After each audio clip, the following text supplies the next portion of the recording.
नमस्कार, आप देख रहे हैं आर्य न्यूज और मैं हूं आपके साथ पल्लवी सिंह। रुक करते हैं बड़ी खबर की ओर, जहां मनसुख हिरेन की मौत पर अभी भी मामला रहस्यमय बना हुआ है। हालांकि राष्ट्रीय जांच एजेंसी की ओर से यह दावा किया गया है कि एंटीलिया मामले को सुलझा लिया गया है, तो वहीं मनसुख हिरेन की लाश केमिकल एनालिसिस रिपोर्ट जो है उसकी आ चुकी है। इस रिपोर्ट के मुताबिक मौत से पहले मनसुख हिरेन को बुरी तरह से मारा पीटा गया था और इसके साथ ही रिपोर्ट से यह खुलासा हुआ है कि मनसुख हिरेन को जब समुद्र में फेंका गया था तो उस वक्त मनसुख हिरेन की सांस चल रही थी, यानी वो जिंदा थे।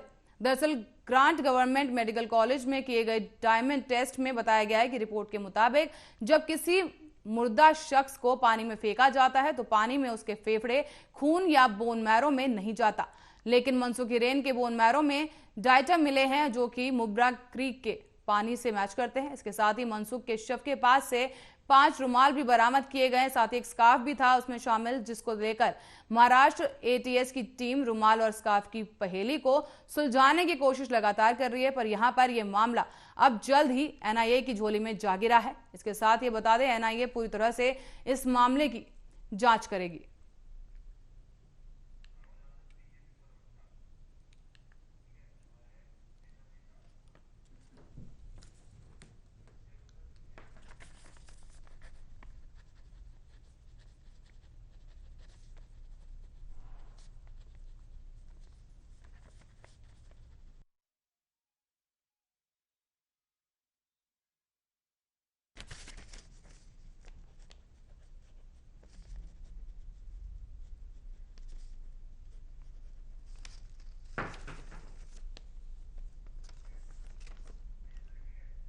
और वहीं इस खबर पर ज्यादा जानकारी और चर्चा के लिए हमारे साथ जुड़ चुके हैं राहुल आनंद, जो कि बीजेपी प्रवक्ता हैं।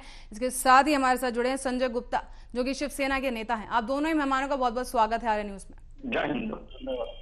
जी, सबसे पहले मैं आपके पास आना चाहूंगी संजय गुप्ता जी, कि जिस तरह से मुंबई पुलिस की जो इमेज है उस पर लगातार दाग लगते जा रहे हैं, इसे कैसे धोएंगे? जिस तरह से मुंबई पुलिस पर, क्या आप दोबारा जिस तरह से लांछन लगते जा रहे हैं, जो दाग लगते जा रहे हैं, उन्हें कैसे धोएंगे? देखिए, किसी भी महकमे में किसी भी एक ऑफिसर के किसी मामले में संलिप्त पाए जाने से पूरे महकमे को उसको दोषी करार नहीं दिया जा सकता। और अगर सचिन वाजे ने किसी भी तरह का कोई गुनाह किया है, अभी मनसुख हिरेन की हत्या तो हुई और किस तरह से हुई ये सब सामने आया है, लेकिन किसने की, इसके पीछे कौन था, ये स्पष्ट तौर से सामने नहीं आया है। और इसकी जांच एनआईए भी कर रही है और इसकी जांच एटीएस भी कर रही है। जो भी तथ्य सामने निकल के आएंगे उसके इसके ऊपर किसी तरह का लांछन लगाया जाएगा, क्योंकि अभी तो बड़ी प्रारंभिक स्टेज है।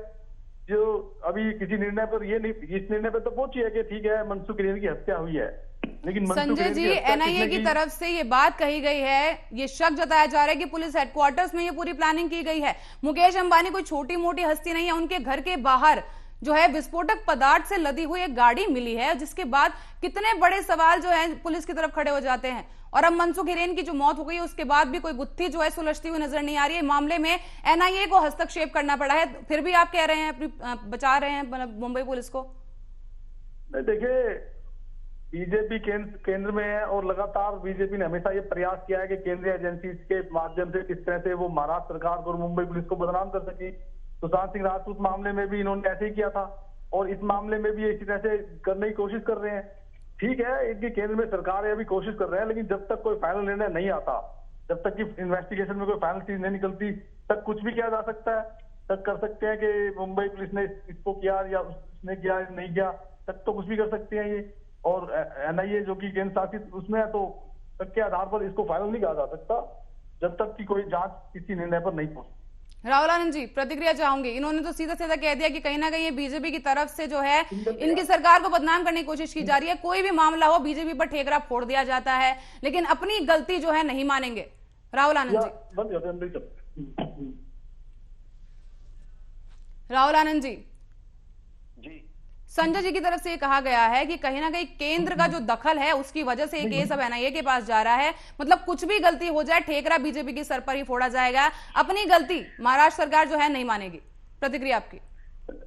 देखिए, ये जो पार्टी जो चल रही है, तीन टांगों वाली जो पार्टी चल रही है, इसके ऊपर एक चौथा पहिया भी होना चाहिए जिसके ऊपर ये ठीक से विराजमान नहीं हो पा रहे हैं। ये इधर उधर की बातें कर कर जनता को भ्रमित कर रहे हैं, जबकि साक्ष्य तौर पे देखा गया है कि शिवसेना के लोग ही ने सचिन वाजे को पार्टी में सम्मिलित किया था और बाद में इन्होंने सिफारिश भी की थी। भारतीय जनता पार्टी से जब वो जब सत्ता में थी तो उन्होंने सिफारिश करके ही उनको लाया था।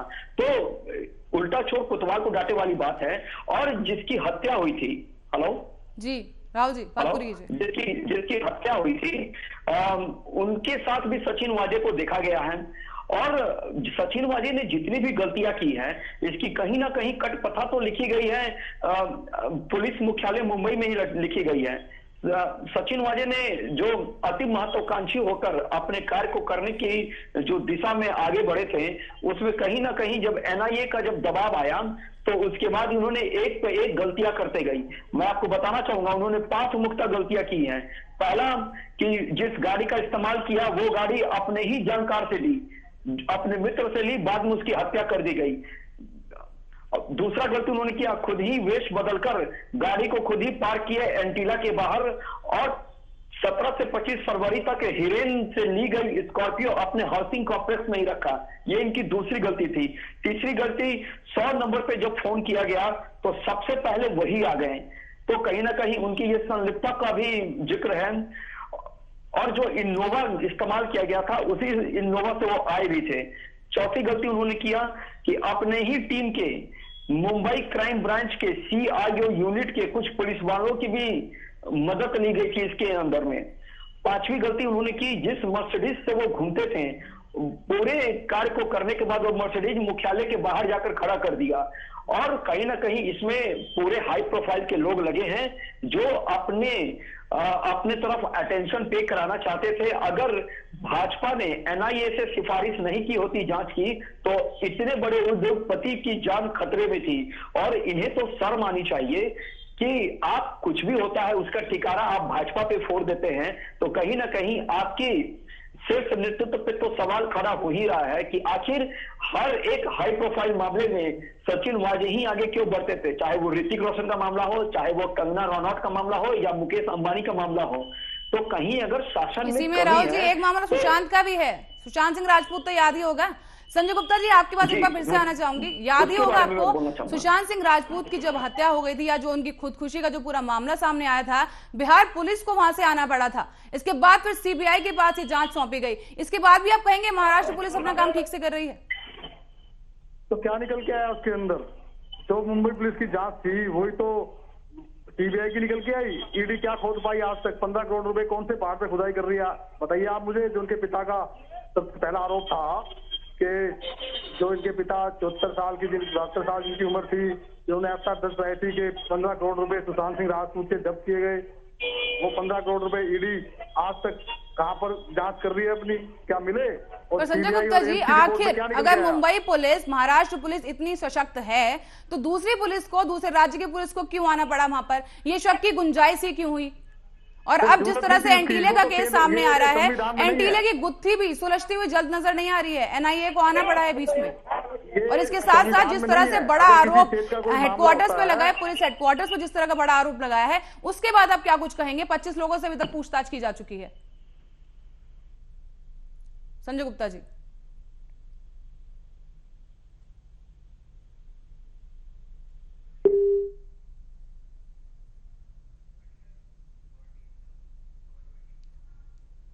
फिलहाल तकनीकी कारणों की वजह से भी संजय गुप्ता से हमारा संपर्क नहीं हो रहा है। लेकिन आपको बता दें कि जिस तरह से एंटीलिया का मामला ही पूरा सामने आ रहा है, बता दें मनसुख हिरेन की मौत हो चुकी है। वहीं शव पाए जाने के बाद से ही आपको बता दें पुलिस की तरफ से कार्रवाई की जा रही थी और ये जो जांच है वो की जा रही थी। लेकिन उसके बाद बता दें आपको पोस्टमार्टम रिपोर्ट जब आई है तो एक बॉडी में केमिकल पाया गया है। तो वहीं इस बीच राहुल आनंद बीजेपी प्रवक्ता हमारे साथ बने हुए हैं। राहुल जी आपसे जानना चाहेंगे कि आपको क्या कुछ लगता है, जैसे एनआईए ने अब इंटरवीन कर दिया इस पूरे मामले में, तो एनआईए के दखल से कहीं ना कहीं गुत्थी जल्द सुलझ पाएगी? देखिए, भारतीय जनता पार्टी के पूर्व मुख्यमंत्री महाराष्ट्र के, उनको पहले ही डाउट था इस पूरे क्रिया पे उन्होंने पहले ही संदेह दिया था कि कहीं ना कहीं इसमें पुलिस की संलिप्तता है।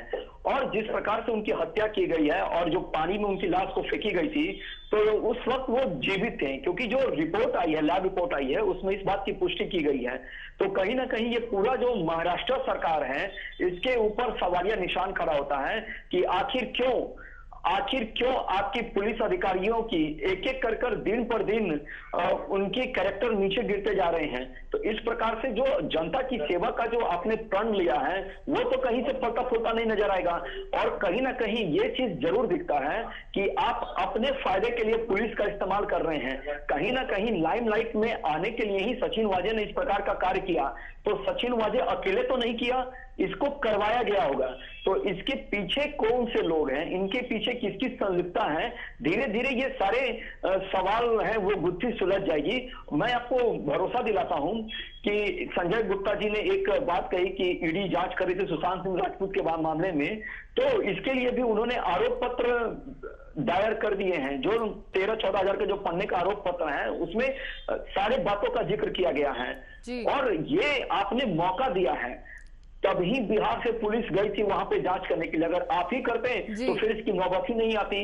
बिल्कुल राहुल जी, समय की कमी है, माफी चाहूंगी, पर मैं आपको यहीं रोकना चाहूंगी। राहुल जी, बहुत बहुत शुक्रिया हमारे साथ जुड़ने के लिए, और संजय गुप्ता जी, आपका बहुत बहुत शुक्रिया हमारे साथ जुड़ने के लिए और चर्चा के लिए।